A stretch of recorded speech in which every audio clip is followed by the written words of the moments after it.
Dana, creator of the Sleep Sense program. Here's a question I get asked a lot.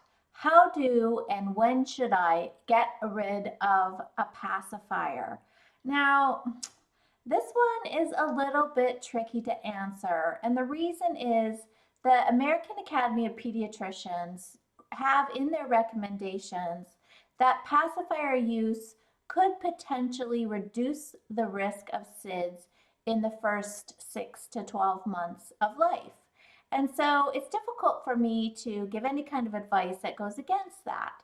And so what I'm about to say today will depend on your decisions. Ultimately, you are the parent, you are the boss, you call the shots. If you feel safer hanging on to that pacifier till the 12th month, then you should do that. But here is the crux of the issue. If your baby is pacifier dependent, meaning that that is their primary sleep prop, they use that pacifier 90%, 99% of the time to get themselves into sleep. We have to think of sleep like a journey. If you're over here and you're awake and over here is asleep, how we get from point A to B is the journey into sleep. And so what happens when a baby uses a pacifier to make that journey, inevitably this pacifier is going to fall out. Usually once a baby reaches stage 3 sleep, nothing is staying in anyone's mouth at that point, so it's going to fall out. They're going to have a naturally occurring wake up somewhere in the night. That's normal and expected. But the problem will be with the getting back to sleep part. I'm awake. My favorite way to sleep is to suck something until I fall asleep. Could somebody please come in and return my pacifier?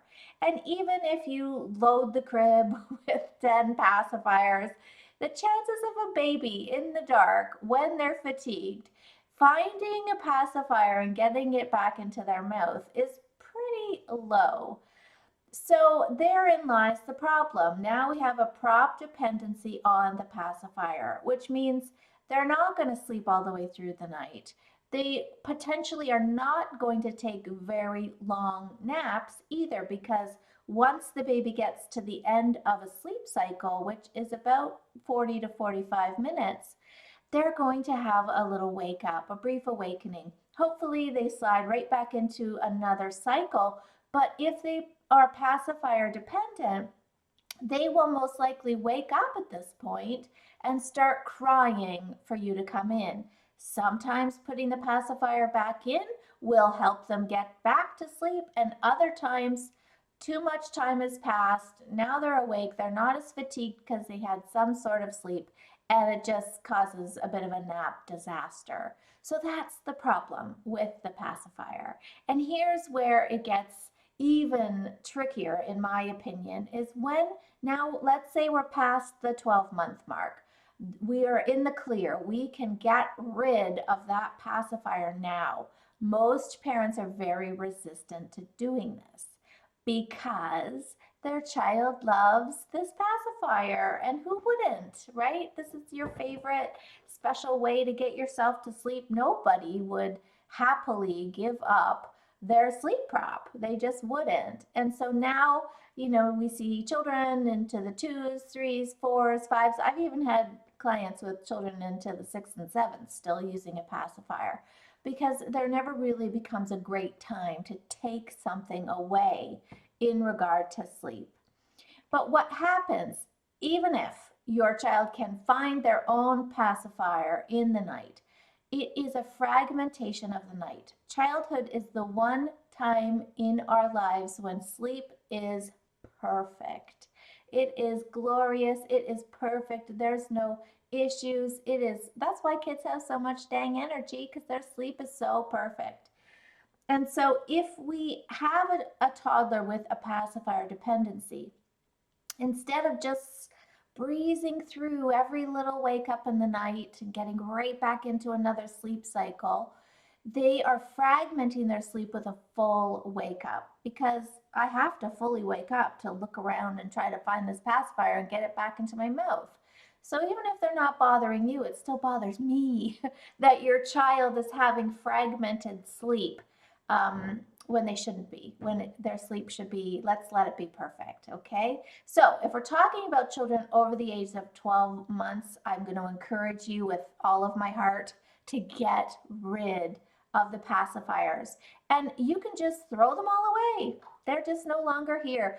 The good news is that kids have pretty, like, they're very, first of all, they're very adaptable. And they have a short attention span. So they might ask for their pacifier periodically. You don't have it, you don't know where they are. They're a bit upset, but it passes quickly. And as the days go on, I mean, this is usually a non-issue. It feels like it's going to be a big issue, but it's actually not a very big issue when you actually do it. If you wanted to hang on to one just for car rides or in the grocery store, I can live with that as long as it's not involved in sleep. If we're talking about a baby younger than 12 months, then again, the choice is yours. The decision is yours. I am not telling you what to do with this pacifier issue. It has to be a decision you're making independently. I'm just giving you the pros and the cons. The pros of keeping the pacifier and the cons of it. The cons of it might mean that you're going to have to go in periodically to wake up, or sorry, not to wake up the baby, but to put that pacifier back in the baby's mouth. So you have to make a decision on, risk reward. Like what is the common bottom line goal here? Do we want everyone sleeping better? Are you ready to leap off, the sidewalk curb because you can't sleep at night? I don't know. So you'll have to make that decision on your own. But again, there's no real easy way to wean off of a pacifier. It just has to go. All right. Thanks so much for watching today. Sleep well.